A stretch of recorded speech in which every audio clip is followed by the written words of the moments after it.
Hello students, आज हम लोग लिक्विड सॉल्यूशन का लेक्चर नंबर 8 शुरू करेंगे। आपको याद होगा कि लास्ट लेक्चर में मैंने ऑस्मोटिक प्रेशर के बारे में बातचीत की थी और उसके ऊपर हम लोगों ने ना काफी क्वेश्चंस किए थे उसको समझने के लिए। आज हम लोग इस चैप्टर के लास्ट सेक्शन में हैं जहां पे हम लोग एबनॉर्मल कॉलिगेटिव प्रॉपर्टीज के ऊपर बातचीत करेंगे। ठीक है, तो आइए लेक्चर नंबर 8 शुरू करते हैं। Abnormal colligative properties, abnormal colligative properties. आपको ये बात मैंने पहले ही बताई है कि कॉलिगेटिव प्रॉपर्टीज दो तरह की होती हैं। नॉर्मल कॉलिगेटिव प्रॉपर्टीज होती हैं और एबनॉर्मल कॉलिगेटिव प्रॉपर्टीज होती हैं। एबनॉर्मल कॉलिगेटिव प्रॉपर्टीज जो होती है, नॉर्मल कॉलिगेटिव प्रॉपर्टीज जो होती है वो नॉन इलेक्ट्रोलाइट सॉल्यूट की वजह से होती है, जैसे ग्लूकोज हो गया या यूरिया हो गया, तमाम चीजें हो गई। लेकिन अगर एबनॉर्मल कॉलिगेटिव प्रॉपर्टी की आप बात करेंगे तो एबनॉर्मल कॉलिगेटिव प्रॉपर्टी वहां दिखाई पड़ती है जहां पर चीजें इलेक्ट्रोलाइट होती हैं। इलेक्ट्रोलाइट मतलब ऐसी चीज जो पानी में जाने के बाद डिसोसिएट हो जाए या है ना टूट जाए। ठीक है, जैसे फॉर इंस्टेंस या एबनॉर्मल कॉलिगेटिव प्रॉपर्टी वो लोग भी शो करते हैं जो पानी में जाने के बाद एसोसिएट कर जाते हैं। ठीक है ना, तो जो टूट जाते हैं, टूटने वाले कौन से लोग होंगे? सॉल्ट हो जाएगा, एसिड हो जाएगा, बेस हो जाएगा। ठीक है, ये तीन स्पीशीज हैं जो पानी में जाके टूट जाती हैं। एसोसिएट होने वाली स्पीशीज के बारे में मैं अभी थोड़ी देर में बातचीत करूंगा कि कौन सी स्पीशीज हैं जो पानी में जाने पर एसोसिएट हो जाती है। ठीक है, तो एक चीज तो क्लियर हो गया कि एबनॉर्मल कॉलिगेटिव प्रॉपर्टी उनके वजह से होती है जो पानी में जाने के बाद या तो डिसोसिएट कर जाए या फिर क्या एसोसिएट कर जाए। ठीक है, तो मान लीजिए एक सॉल्यूशन बनाने जा रहा हूं मैं। ठीक है, और यहां पर ये सॉल्वेंट है और ये आपने सॉल्यूट ले रखा है। ठीक है, ये सॉल्यूट लिया हुआ है। मान लीजिए इसके 100 मोल्स हैं। ये कोई ऐसी चीज है जो पानी में जाने के बाद टूट गई, है ना, डिसोसिएशन हो रहा है इसका, मान लीजिए, है ना, डिसोसिएशन हो रहा है, डिसोसिएशन हो जा रहा है। डिसोसिएशन कैसा कि एक पार्टिकल जो है वो दो पार्टिकल में टूट जा रहा है, ए प्लस बी माइनस। यानी अगर आपने ये 100 मोल लिया है, शुरू में ये 0 रहा होगा, लेकिन थोड़ी देर बाद ये बिल्कुल नहीं बचा और ये 100 और ये 100 ऐसा हो जा रहा है। ठीक है, तो इसमें डिसोसिएशन हो रहा है। अब होता क्या है कि आप जो कॉलिगेटिव प्रॉपर्टी एक्सपेक्ट करते हैं वो 100 मोल के हिसाब से कॉलिगेटिव प्रॉपर्टी एक्सपेक्ट करेंगे, लेकिन आपको पता है कॉलिगेटिव प्रॉपर्टी सिर्फ और सिर्फ नंबर ऑफ पार्टिकल्स पे डिपेंड करती है, इस पे डिपेंड ही नहीं करती कि कौन सा पार्टिकल है। ठीक है, पार्टिकल का नेचर क्या है। तो यहां पर पहले आप जो कॉलिगेटिव प्रॉपर्टी एक्सपेक्ट करेंगे वो 100 मोल्स के अनुसार करेंगे और आपको जो कॉलिगेटिव प्रॉपर्टी निकल के आएगी वो 200 मोल्स के अनुसार निकल के आएगी। ठीक है, तो होता क्या है, आप जो कॉलिगेटिव प्रॉपर्टी एक्सपेक्ट करते हैं उसको नॉर्मल कॉलिगेटिव प्रॉपर्टी कहा जाता है। नॉर्मल कॉलिगेटिव प्रॉपर्टी वो प्रॉपर्टीज होती हैं जो बिना डिसोसिएशन एसोसिएशन माने हुए निकाली जाती है। अक्सर इसको हम लोग, है ना, फॉर्मूले से कैलकुलेट भी करते हैं। ठीक है, तो ये प्रॉपर्टी जो है वो कैलकुलेटेड प्रॉपर्टी होती है, इट इज कैलकुलेटेड, उसको कैलकुलेट किया जा सकता है, कैलकुलेटेड बाय फॉर्मूला। ठीक है, इसको फॉर्मूले से हम कैलकुलेट करते हैं। अब आपने जो कॉलिगेटिव प्रॉपर्टी एक्सपेक्ट की थी वो 100 मोल के अनुसार एक्सपेक्ट की थी। ठीक है, और आपको जो कॉलिगेटिव प्रॉपर्टी मिलेगी वो 200 मोल्स के अनुसार मिलेगी। ठीक है, 200 मोल्स के अनुसार मिलेगी, यानी जो कॉलिगेटिव प्रॉपर्टी नॉर्मल थी वो 100 के मोल्स के प्रोपोर्शनल थी, और जो कॉलिगेटिव प्रॉपर्टी एबनॉर्मल तब कहते हैं जब डिसोसिएशन या एसोसिएशन हो रहा हो। ठीक है ना, ये जो आपने एक्सपेक्ट किया एबनॉर्मल वो 200 मोल्स पार्टिकल की वजह से आएगी। ठीक है, यहाँ पे 200 मोल लिख दिया मैंने।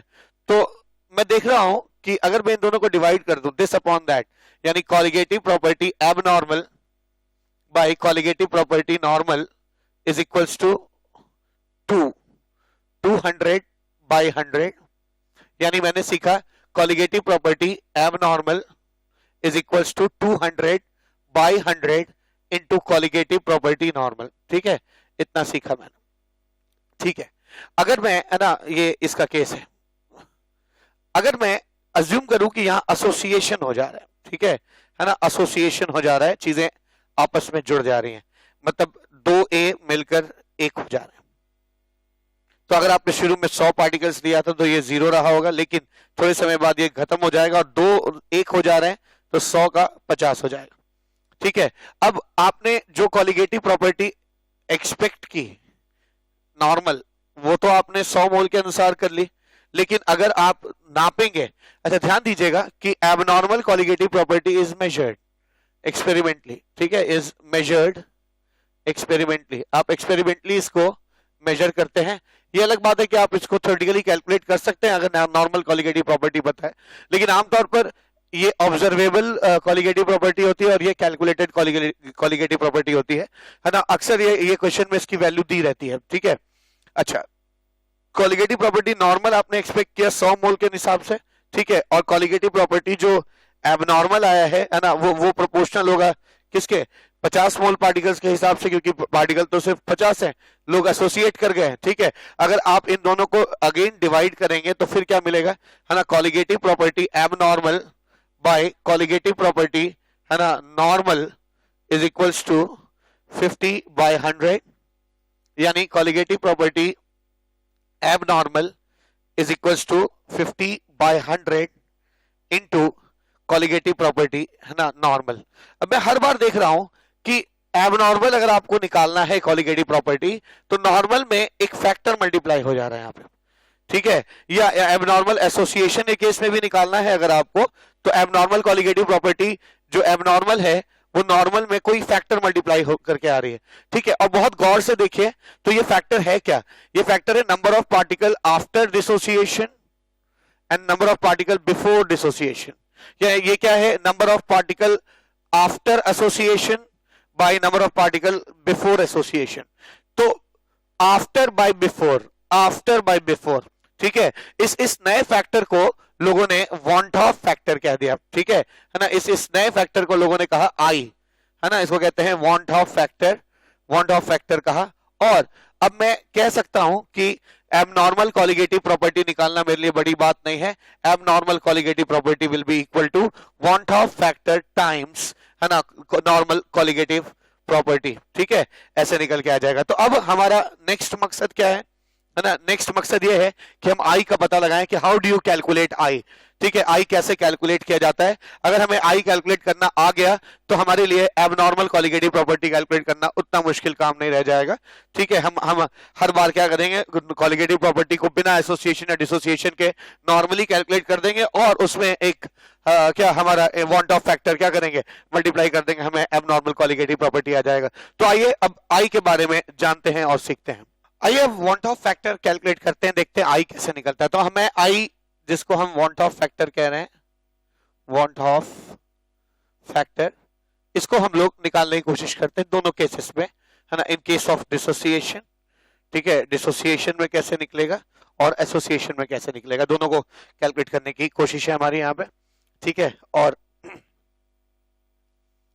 अगर एक सॉल्ट ले लीजिए इस तरह का ABN-1, ठीक है, ये किसी सॉल्यूशन में जाकर टूटेगा, ठीक है। आप जाते हैं, जैसे अगर मैं कैल्शियम क्लोराइड को तोड़ता हूं पानी में तो ऐसे लिखते हैं हम कैल्शियम +2 क्लोराइड माइनस, यानी ये यहां आ जाता है और ये चार्ज यहां चला जाता है। ऐसे ही ये 2 जो है वो यहां आ जाएगा और ये 2 चार्ज के रूप में यहां आ जाएगा, ठीक है ना, इस तरह का है, ठीक। तो अगर मैं इसको तोड़ूंगा तो ये जो 1 है वो यहां आ जाएगा और ये जो N-1 है ये चार्ज के रूप में यहां आ जाएगा, प्लस ये जो B है, ये जो N-1 है ये N-1B हो जाएगा, ठीक है, और ये जो 1 है ये इसके ऊपर चार्ज के रूप में आ जाएगा, ठीक है। तो कोई भी सॉल्ट, अच्छा मैंने ये सॉल्ट इसलिए लिया क्योंकि आप देख सकते हैं ये कितने पार्टिकल में टूट रहा है, एक पार्टिकल A का है और N-1 पार्टिकल B के हैं, यानी टोटल कितने पार्टिकल हो गए, N पार्टिकल हो गए, ठीक है। तो N is number of particles, N जो है एक पार्टिकल कितने पार्टिकल में टूटता है उसे कहते हैं। जैसे यहाँ पे कैल्शियम क्लोराइड के लिए N की वैल्यू 3 हो जाएगी, ठीक है।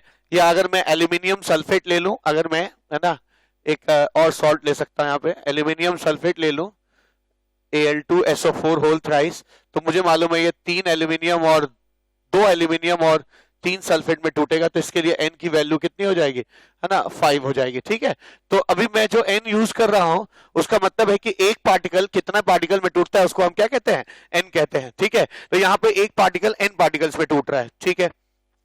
1 0 0 ऐसे हालात शुरू में थे, ठीक है।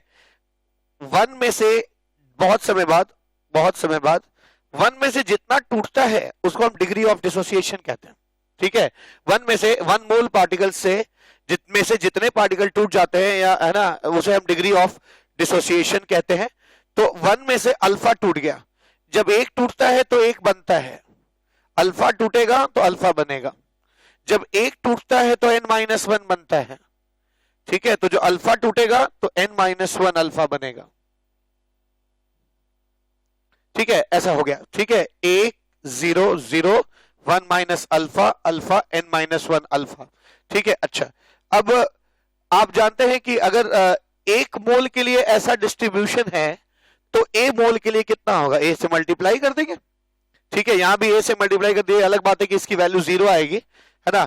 जैसे आप बाजार जाते हैं, आप 1 किलो आलू का दाम पूछते हैं, फिर आपको अगर 1 किलो का पता होता है, 10 किलो के लिए आप निकाल देते हैं, 1 किलो के रेट में 10 किलो मल्टीप्लाई कर देते हैं। ऐसा यहाँ पे अगर आप 1 मोल का ऐसा डिस्ट्रीब्यूशन था तो ए मोल का कितना होगा, ए मल्टीप्लाई कर देंगे, ठीक है। ए मैंने मल्टीप्लाई कर दिया ऐसे ए। अब आपको पता है कि वॉन ऑफ फैक्टर होता क्या है, आई, ठीक है। अभी हमने देखा वॉन ऑफ फैक्टर को मैं यहां डिफाइन कर रहा हूं, I is number of particles, अभी हम लोगों ने देखा थोड़ी देर पहले क्या होता है, कितने पार्टिकल एसोसिएशन और डिसोसिएशन के बाद है बटा कितने पार्टिकल एसोसिएशन या डिसोसिएशन के पहले हैं, ठीक है। तो number of particles before association और dissociation by number of particles, sorry ये आफ्टर हो जाएगा, नंबर ऑफ पार्टिकल्स एसोसिएशन और dissociation by number of particles before association और डिसोसिएशन, ठीक है। बिफोर एसोसिएशन और डिसोसिएशन, इसको हम, है ना, आई कहते हैं, वॉन ऑफ फैक्टर कहते हैं, ठीक है। तो अब आई यहां में मैं डिसोसिएशन के लिए कैसे निकालूंगा, number of particle after dissociation क्या हो जाएंगे, मैं इन सबको जोड़ रहा हूं, ठीक है। A into 1 minus alpha plus A alpha plus this, इन तीनों को जोड़ के मैं यहां लिख रहा हूं, that is number of particles after dissociation, ठीक है। कितना आ जाएगा, A into 1 minus alpha plus A alpha plus A into n-1 alpha by before association कितने हैं, डिसोसिएशन कितने हैं, ए प्लस 0 प्लस 0, कितना आ जाएगा, ए आ जाएगा, ठीक है। तो I is equal to A gets cancelled out, आ जाएगा 1 minus alpha plus n-1 alpha, alpha gets cancelled out, I is equal to 1 plus n-1 alpha. तो मैंने आज पता लगा लिया कि डिसोसिएशन के केस में, है ना, आई की वैल्यू हम लोग कैसे निकालते हैं, वॉन्ट ऑफ फैक्टर की वैल्यू कैसे निकालते हैं, है ना। ये हो जाता है 1 प्लस n-1 अल्फा। यहाँ पे सब चीज को समझने की जरूरत है। n क्या है, n is number of particle, एक पार्टिकल कितने पार्टिकल में टूटता है उसे हम n कहते हैं। यहाँ पे मैंने डिफाइन भी किया था, ठीक है, कि n कैसे निकालते हैं। हमेशा पार्टिकल टूटने से पहले एक होना चाहिए, एक पार्टिकल कितने पार्टिकल में टूटता है उसे हम n कहते हैं, ठीक है। याद रखिएगा कि n इज कांस्टेंट, n बदलेगा नहीं, ठीक है। लेकिन अल्फा इज वेरिएबल, ठीक है, ये चीज बदल सकती है। कोई सॉल्ट, यहाँ पे अल्फा को भी समझने की जरूरत है। कोई पूछे कितना परसेंट टूटा तो आप बता सकते हैं, है ना। परसेंटेज डिसोसिएशन कितना हुआ, percentage dissociation is equal to, भाई आपने लिया था 1 और 1 में से अल्फा टूट गया, ठीक है, 1 में से अल्फा टूट गया तो परसेंटेज डिसोसिएशन कितना आ जाएगा, इंटू 100, ठीक है ना। तो परसेंटेज डिसोसिएशन बेसिकली होता क्या है ना, अल्फा इंटू 100 हो जाता है, ठीक है। जितना डिग्री ऑफ डिसोसिएशन है उसमें 100 मल्टीप्लाई कर दीजिए तो परसेंटेज डिसोसिएशन आ जाता है, ठीक है। ये आ गया। अच्छा, अब मैं क्यों बता रहा हूं, कितना परसेंट टूटेगा ये अल्फा पे डिपेंड करता है। कोई सॉल्ट 10% टूट सकता है, तब अल्फा की वैल्यू 0.1 होगी। कोई सॉल्ट 20%, वही सॉल्ट किसी और सॉल्वेंट में 20% टूट सकता है, वही सॉल्ट किसी और सॉल्वेंट में 30% टूट सकता है। तो अल्फा इज वेरिएबल, लेकिन अगर एक एल्यूमिनियम सल्फेट है तो वो 5 ही पार्टिकल में टूटेगा, इट इज कांस्टेंट फिक्स्ड है, ठीक है ना। तो ध्यान रखिएगा, I is equal to 1 plus n-1 into alpha, ये I कैलकुलेट करने का तरीका हो गया, ठीक है। तो आज के बाद मैंने ये जान लिया और मुझे ये भी पता चला कि I से अल्फा भी आ जाएगा। आप देखिए I-1 डिवाइड बाय n-1, तो अगर कभी आपसे अल्फा पूछा जाए और अगर आपको I पता है तो I-1 bye n-1 is the treatment, ठीक है, तो जितनी चीजें मैंने बॉक्स में यहाँ पे कर दी हैं वो आपको याद रखनी है। क्या कि अगर आपसे कोई पूछे परसेंटेज डिसोसिएशन कितना होगा तो degree of dissociation into 100। Degree of dissociation कैसे आएगा? Alpha is equal to I minus one by N minus one. ठीक है, आई अगर कभी निकालने के लिए आपसे कहा जाए तो I is equal to one plus N minus one into alpha हो जाएगा। ठीक है, ये तो बात हुई डिसोसिएशन की। अब बात होनी चाहिए एसोसिएशन की भी। ठीक है, अगर पार्टिकल एसोसिएट करते हैं तो क्या होगा? ठीक है, तो यहां पे उल्टा है। यहां क्या था, एक पार्टिकल कितने पार्टिकल में टूट रहा है उसको हम एन कहते थे। ठीक है, और यहां पर एसोसिएशन के केस में उल्टा हो जाएगा, हम कहेंगे कितने पार्टिकल मिलकर एक हो जा रहे हैं उसको हम एन कहेंगे। जितने पार्टिकल मिलकर एक पार्टिकल में कन्वर्ट हो जा रहे हैं दैट इज एन। ठीक है, तो ध्यान दीजिएगा, अगर N2 है तो हम इस प्रोसेस को डाइमराइजेशन कहते हैं, हिंदी में द्विलकीकरण कहा जाता है। अगर यहाँ पे तीन पार्टिकल मिलकर एक होंगे तो it is called what? Trimerization, tetramerization. ठीक है, इस तरह से हो जाता है। और अगर बहुत ज्यादा मॉलिक्यूल्स होंगे जो मिलकर एक हो जाते हैं उसे पॉलीमराइजेशन कहते हैं। ठीक है, आइए इसको सीखते हैं। अब मान लीजिए कि शुरुआत में इसके 1 मोल थे, 0। बहुत समय बाद 1 माइनस NX टूट गया, NX टूटा और ये एक X बना। हमेशा इनका और इनका रेशियो N:1 होना चाहिए। इनका रेशियो N:1 होना चाहिए। ठीक है, तो अगर ये NX टूटेगा तो ये X टूटेगा। पर एक चीज ध्यान रखने वाली है कि ये यहां पे अल्फा में, अभी अल्फा मैंने लिखा नहीं है। ठीक है, क्यों नहीं लिखा है? क्योंकि 1 में से जितना टूटता है वो पूरी चीज को ही आप अल्फा कहते हैं। ठीक है, यानी यहां पे अल्फा की वैल्यू कितनी हो जाएगी? यहां पर अल्फा की वैल्यू हो जाएगी NX, यानी मैं कह सकता हूं X की वैल्यू क्या हो जाएगी? Alpha by N. समझ में आ रही बात आपको? ठीक है, ध्यान दीजिएगा, कंफ्यूज मत करेगा। 1 में NX टूटा है तो X अल्फा नहीं है, NX अल्फा है। 1 में से जो भी टूटता है उस पूरे को हम लोग क्या कहते हैं? डिग्री ऑफ डिसोसिएशन कहते हैं। ठीक है, तो यहां पे जो NX है ये पूरा NX ही अल्फा है, यानी X इज इक्वल टू क्या हो जाएगा? Alpha by N. ठीक है, रख दीजिए NX को अल्फा रख दीजिए, तो मैं यहाँ पे मिटा के ही रख रहा हूं। ठीक है ना, ये आ जाएगा, कितना आ जाएगा ये? NX की जगह मैं अल्फा रख सकता हूं। ठीक है, और X के जगह पे मैं क्या रख सकता हूं? यहाँ पे मैं, है ना, अल्फा बाई एन। ठीक है, अल्फा बाई एन रख दिया। अब अगर एक मोल पार्टिकल के लिए ऐसा डिस्ट्रीब्यूशन है तो ए मोल पार्टिकल के लिए कितना हो जाएगा? ए से हम मल्टीप्लाई कर देंगे ऐसे। ठीक है, ए से मल्टीप्लाई कर दिया मैंने। यहाँ ध्यान देना, ये टाइम 0 है और ये टाइम क्या है? इन्फिनिटी है। ठीक है, अब मैं बड़ी आसानी से डिग्री ऑफ डिसोसिएशन कैलकुलेट कर सकता हूं, sorry van't Hoff factor calculate कर सकता हूं। I is equal to number of particles after association. After association कितने पार्टिकल हैं? है ना, ए इंटू क्या? 1 minus alpha plus A alpha by N. ठीक है, और number of particle before association कितना है? A into 1 plus 0। ठीक है ना, तो मैं आई निकाल सकता हूं यहां से, A gets cancelled out, 1 minus alpha plus alpha by N, I is equal to 1 plus 1 by N minus 1 alpha. तो ये आपका आई आ गया। ठीक है, आई आ गया। और अगर आप इससे अल्फा निकालने की कोशिश करेंगे तो अल्फा की वैल्यू आ जाएगी I minus 1 divide by 1 by N, I minus 1 divide by 1 by N minus 1। ठीक है, ये अल्फा आ गया। ठीक है, अगर आपसे कोई पूछ बैठे कि कितना परसेंट एसोसिएशन हुआ है तो जाहिर सी बात है, एक मोल लिया था उसमें से अल्फा एसोसिएट कर गया तो डिग्री ऑफ एसोसिएशन भी कैसे निकलता है? अल्फा इंटू 100 कर देंगे। ठीक है, यानी percentage of association is equal to alpha into 100। ये आपके 3 फॉर्मूले हो गए। तो यहां पर हम लोगों ने ये भी सीख लिया कि वांट ऑफ फैक्टर कैसे निकलता है। अब हमारे लिए एबनॉर्मल कॉलिगेटिव प्रॉपर्टीज की चीजें कैलकुलेट करना उतना मुश्किल नहीं रह गया है, क्योंकि एबनॉर्मल इज इक्वल टू क्या लिखेंगे? नॉर्मल जितना आएगा उसमें हम वांट ऑफ फैक्टर मल्टीप्लाई कर देंगे, एबनॉर्मल कॉलिगेटिव प्रॉपर्टीज आ जाएगी। ठीक है, अब आइए कॉलिगेटिव प्रॉपर्टीज की लिस्टिंग करते हैं और देखते हैं कि नॉर्मल एबनॉर्मल के फॉर्मूलों में कितना फर्क आता है। आइए colligative properties, abnormal colligative properties की अब लिस्टिंग करते हैं और इस फॉर्मूले को थोड़ा डिटेल में समझने की कोशिश करते हैं। अगर मान लीजिए मैं लिखता हूं delta T B is equal to abnormal is equal to I into के डेल्टा टी बी नॉर्मल। ठीक है, तो मैं क्या लिख सकता हूं, ऐसे तो मेरे को लिखने का बिल्कुल अधिकार है। मैं एक फॉर्मूला आपको डिटेल्ड में ले जाके दिखाता हूं, बाकी फिर उसके हिसाब से हम लोग लिख लेंगे। इसको क्या लिख सकते हैं, I into normal colligative property हम कैसे कैलकुलेट करते थे, के बी इंटू एम, ठीक है, जहां एम ये नॉर्मल है। इसको मैं लिख सकता हूं I into K B into number of moles of solute by weight of solvent in KG. इसको मैं लिख सकता हूं I into K B into number of moles को क्या लिख सकते हैं, वेट अपॉन मॉलिक्यूलर वेट, ठीक है, into weight of solvent in KG.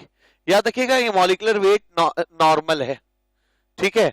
तो जो चीज नॉर्मल है वो चीज मैं यहां मार्क कर दे रहा हूं, बल्कि एक काम करते हैं उसे मैं ना रेड से लिख देता हूं, ठीक है। यहां मोलैरिटी है जो नॉर्मल है ना, यहां पर नंबर ऑफ मोल्स था जो नॉर्मल था, ठीक है। वेट तो नॉर्मल एबनॉर्मल होता नहीं है, ठीक है, तो यहां जो चीज इसको नॉर्मल बना रही है वो इसका मॉलिक्यूलर वेट है, ठीक है ना, ध्यान दीजिएगा मॉलिक्यूलर वेट की वजह से ये नॉर्मल है।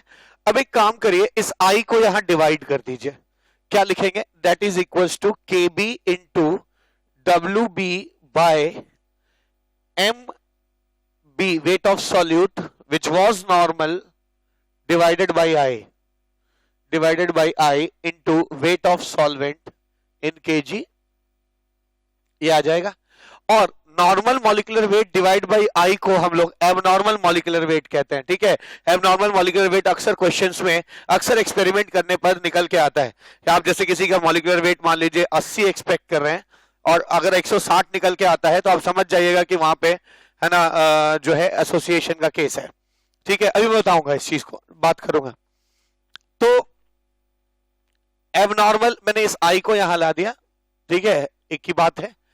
Abnormal molecular weight divide bye want Hoff factor को हम लोग क्या कहते हैं, एबनॉर्मल मॉलिक्यूलर वेट। इस बात को मैं यहां लिख ले रहा हूं, ठीक है, नीचे लिख ले रहा हूं, आखिरी चीज है ये, यानी abnormal molecular weight of solute normal divide by I is called molecular weight of solute abnormal, ठीक है। ये मुझे एक चीज सीखने को मिली अभी अभी, नॉर्मल मॉलिक्यूलर वेट कैसे निकलता है, नॉर्मल डिवाइड बाय आई करके निकल जाता है, ठीक है। तो इसको मैं एबनॉर्मल मॉलिक्यूलर वेट लिख रहा हूं, एबनॉर्मल, यानी मैं लिख सकता हूं इसको K B into W B by M B abnormal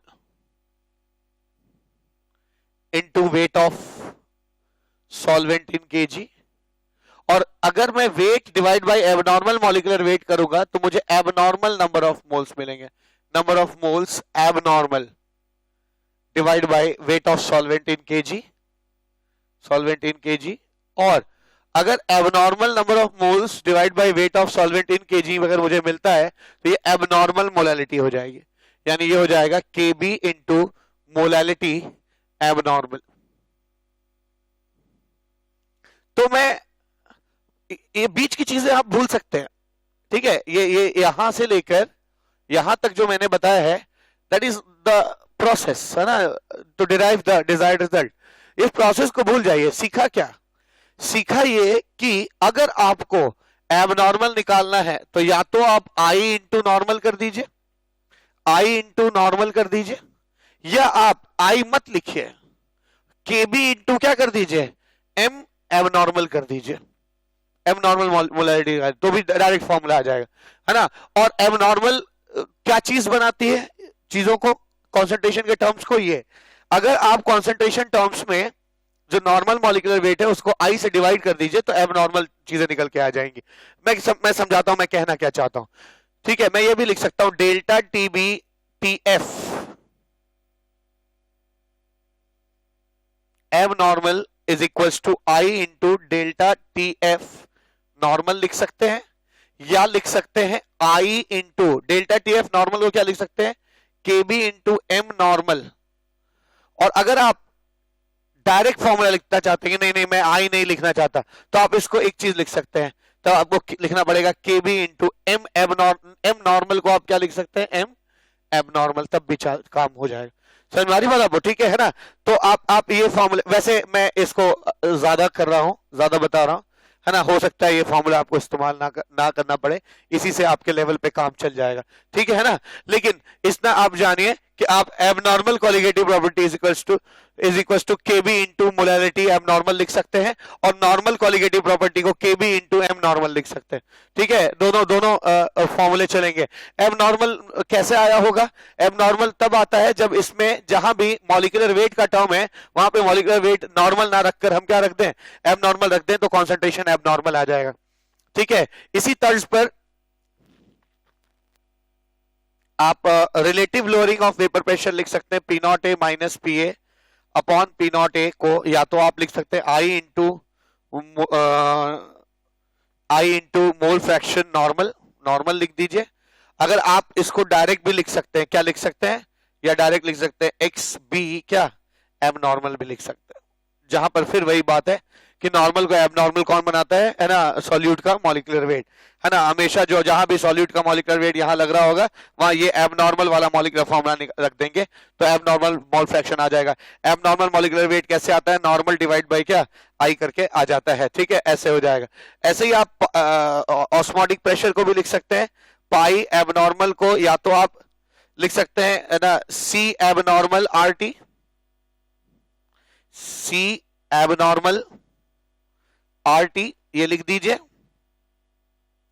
या आप इसको ये भी लिख सकते हैं आई इंटू क्या है ना पाई नॉर्मल आई इंटू पाई नॉर्मल, और पाई इसको मैं फिर से लिख रहा हूं, ठीक है ना, पाई एबनॉर्मल आई इंटू पाई नॉर्मल, या इसको लिख सकते हैं I into C normal R T.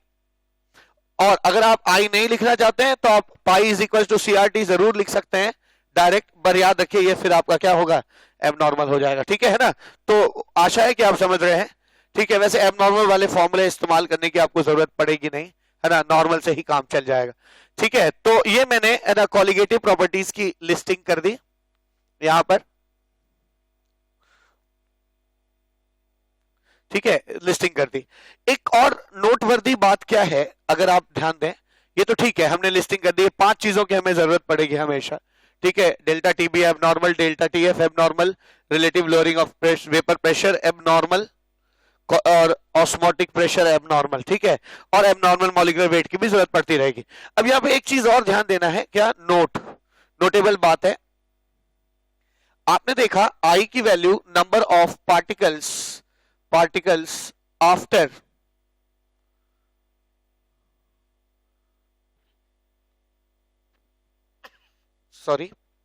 After association और dissociation by number of particles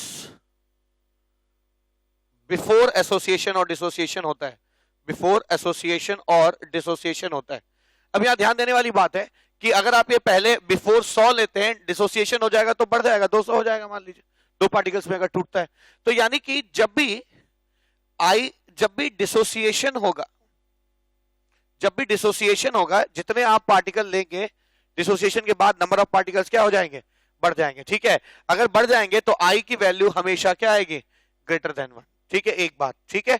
तो अगर आज के बाद उल्टा भी ट्रू है, अगर किसी एक्सपेरिमेंट करते वक्त आई की वैल्यू 1 से ज्यादा आ जाती है तो मुझे समझते देर नहीं लगेगी कि वो एक डिसोसिएशन का केस है, ठीक है। इसके अलावा एक चीज और, अगर आई 1 से बड़ा होगा, ठीक है, तो आप देख सकते हैं, हमने अभी जाना, सिंस वी नो दैट, है ना, molecular weight of abnormal molecular weight is normal molecular weight divide by I. अगर आई 1 से बड़ा होगा तो अगर किसी चीज को 1 से बड़े फैक्टर से डिवाइड करेंगे, है ना, डिवाइड करने पर ये इसके बराबर हो रहा है, तो इसका मतलब क्या है कि एबनॉर्मल की जो वैल्यू आई है वो एक्चुअली नॉर्मल से क्या होगी, छोटी होगी, ठीक है ना, तो छोटी होगी, तभी आप बड़ी चीज को आई से डिवाइड कर रहे हैं, तब जाके वो उसके क्या हो रहा है, बराबर हो जाता है, ठीक है ना। तो मैंने एक चीज सीखा कि डिसोसिएशन के केस में आप 2 बातें कह सकते हैं, या तो कह सकते हैं कि आई की वैल्यू 1 से बड़ी होगी, या आप डिसोसिएशन के केस में कह सकते हैं कि जो मॉलिक्यूलर वेट आप एक्सपेरिमेंट करके निकालेंगे और जो मॉलिक्यूलर वेट आप कैलकुलेट करेंगे, कैलकुलेटेड मॉलिक्यूलर वेट, मैंने ये बात पहले बताई है कि नॉर्मल चीजें अक्सर कैलकुलेट की जाती हैं, जबकि एबनॉर्मल चीजें अक्सर जो है एक्सपेरिमेंट से निकलती हैं, ठीक है, एक्सपेरिमेंट से निकलती है। तो अगर कैलकुलेटेड चीज एक्सपेरिमेंटल चीज से ज्यादा आ रही है, मॉलिक्यूलर वेट जो कैलकुलेटेड है वो एक्सपेरिमेंटल से अगर ज्यादा आ रहा है, then ladies and gentleman that is a case of what, dissociation, ठीक है, एक डिसोसिएशन का केस है। अगली चीज क्या, अगर एसोसिएशन होगा तो क्या हो जाएगा, ठीक उल्टा हो जाएगा। एसोसिएशन होने पे क्या हो जाएगा, नंबर ऑफ पार्टिकल आफ्टर, पहले ज्यादा होंगे, एसोसिएट करके कम हो जाएंगे, तो आई की वैल्यू हमेशा 1 से कम आएगी। तो उल्टी बात भी ट्रू हो गई क्या, अगर मुझे किसी एक्सपेरिमेंट में आई की वैल्यू 1 से कम आती हुई दिखती है तो मुझे ये समझते देर नहीं लगेगी कि ये किसका केस है, एसोसिएशन का केस है, ठीक है। अच्छा, आई 1 से छोटा है, अब आप जानते हैं, since we know that m abnormal is equal to m normal upon i, ठीक है। एक काम करिए, i उधर मल्टीप्लाई कर, i into m abnormal is equal to m normal, ठीक है।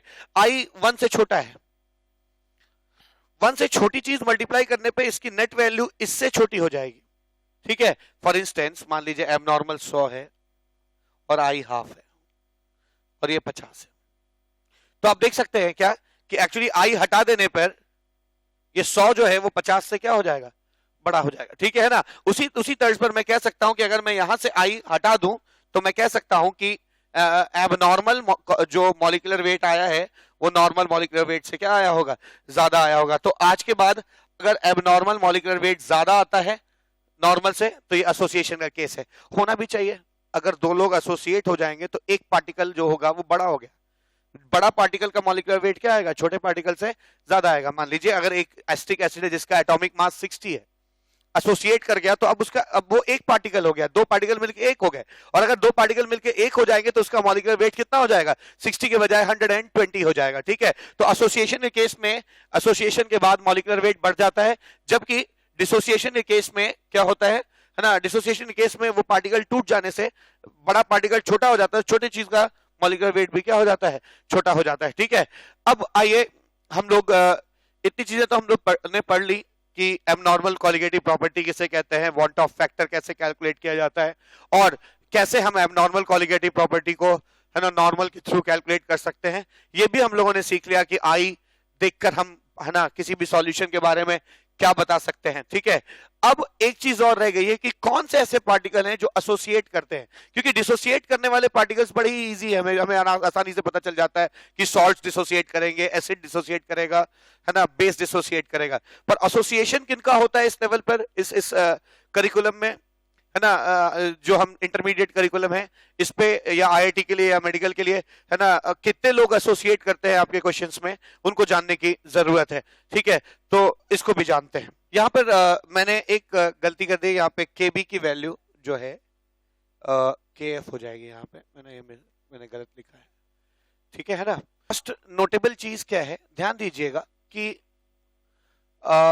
अक्सर जो कार्बोक्सिलिक एसिड्स हैं, है ना, उनकी बेंजीन या नॉन पोलर सॉल्वेंट में एसोसिएट करने की टेंडेंसी होती है, ठीक है। ऐसा क्यों, मैं दोनों बातें दिखाता हूं आपको, दोनों पक्ष दिखाता हूं। अगर मान लीजिए कोई कार्बोक्सिलिक एसिड है और अगर वो वाटर जैसे पोलर सॉल्वेंट में डिसॉल्व्ड है, ठीक है ना, वाटर को मैं एक्वस कह देता हूं, तो आप जान लीजिए सॉल्युबिलिटी के लिए एक फंडा चलता है कि लाइक डिसॉल्व्स लाइक, जैसा आप होते हैं वैसे सॉल्वेंट में घुलते हैं। अगर आप पोलर हैं तो पोलर सॉल्वेंट में घुलेंगे।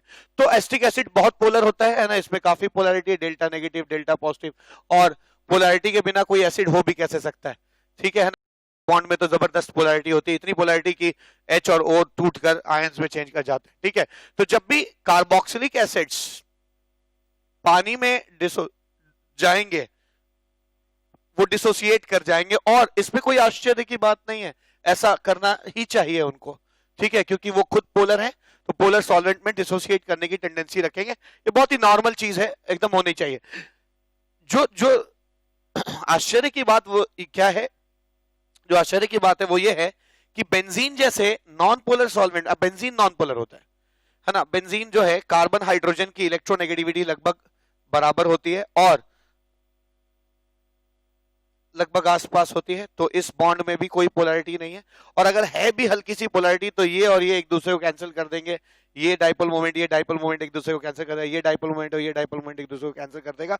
और जहां तक इन कार्बन के बीच की पोलैरिटी की बात है तो ये सारे कार्बन बिल्कुल एक जैसे हैं, है ना, इनमें रेजोनेंस की वजह से कोई थोड़ी बहुत जो डिफरेंस था वो भी खत्म हो जाता है, ठीक है। तो बेंजीन एक हाईली नॉन पोलर मॉलिक्यूल, इसकी बिल्कुल पोलैरिटी नहीं है।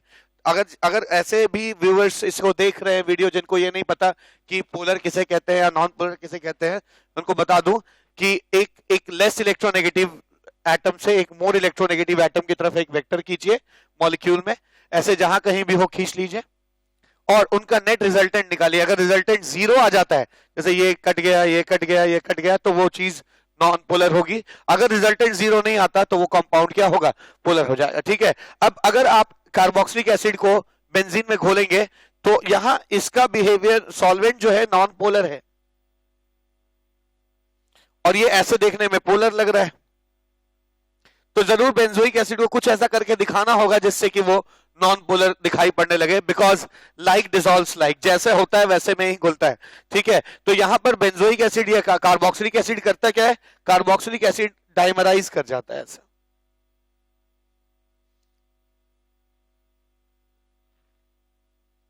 ऐसे डाइमराइज कर जाता है ताकि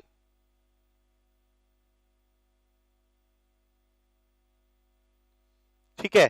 अब आप अगर देखेंगे तो जैसे मैं डाइपोल मोमेंट वेक्टर खींचता हूं यहां पर, CO का जो वेक्टर होगा वो यहाँ के CO के बराबर होगा। और देखिए दो पैरेलल वेक्टर्स जो होते हैं वो एक दूसरे को शिफ्ट, आप वेक्टर्स को पैरेलली शिफ्ट कर सकते हैं, तो अगर पैरेलली शिफ्ट करेंगे तो ये दोनों एक दूसरे को क्या कर दे रहे हैं, कैंसिल कर दे रहे हैं। ठीक है ना, ऐसे यहाँ CO के बीच में जो वेक्टर है वो इस CO जैसा है और बिल्कुल एक दूसरे के दोनों एंटी पैरेलल हैं। ठीक है, ऐसे ये OH वेक्टर जो है इलेक्ट्रोनेगेटिव एटम की तरफ बनाइए, है ना, ये OH वेक्टर और ये OH वेक्टर,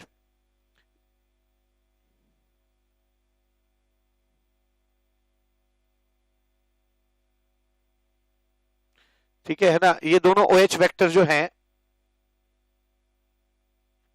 ये CO वेक्टर, CO वेक्टर, ठीक है, और ये जो OH वेक्टर है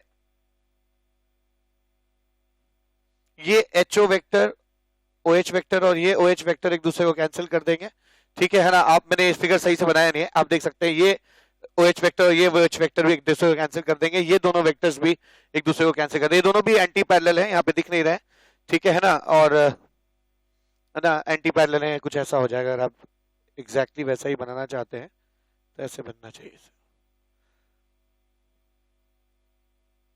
ऐसे हो जाएगा। ठीक है, तो ये वेक्टर भी, ये दोनों भी एक दूसरे के क्या हो जाएंगे, एंटी पैरेलल वेक्टर हो जाएंगे ये दोनों। ठीक है, ये दोनों भी एक दूसरे के एंटी पैरेलल वेक्टर है, ये दोनों भी एंटी पैरेलल है, ये दोनों भी एंटी पैरेलल है और ये दोनों भी एंटी पैरेलल है और ये दोनों भी एक दूसरे के एंटी पैरेलल है। ठीक है, तो डायमराइजेशन करने से इसका रिजल्टेंट डाइपोल मोमेंट वेक्टर क्या हो जाता है, 0 हो जाएगा, और है ना ये डायमराइज करने के बाद नॉन पोलर की तरह बिहेव करेगा, और नॉन पोलर चीज नॉन पोलर चीजों में घुलती तो है ही। ठीक है, तो मैंने क्या सीखा, हम लोग को एक चीज पता चली कि मैंने इसका कारण ही बताया कि क्यों बेंजोइक एसिड्स जो है, क्यों कार्बोक्सिलिक एसिड्स जो है वो बेंजीन में जाने के बाद डायमराइज करने की टेंडेंसी रखते हैं। पर इंपॉर्टेंट ये नहीं है कि रीजन क्या है, इंपॉर्टेंट ये है कि आपको याद रखना है कि कभी भी अगर आपको कार्बोक्सिलिक एसिड्स मिलता है और बेंजीन एज अ सॉल्वेंट या टोलुइन एज अ सॉल्वेंट मिलता है, तो याद रखिए वहां पर कार्बोक्सिलिक एसिड की टेंडेंसी डायमराइज करने की होगी। ठीक है, मैं लिख देता हूं यहाँ पे, कार्बोक्सिलिक एसिड्स हमें पता होना चाहिए, carboxylic acids dimerise in non-polar solvents, in non-polar solvents like benzene.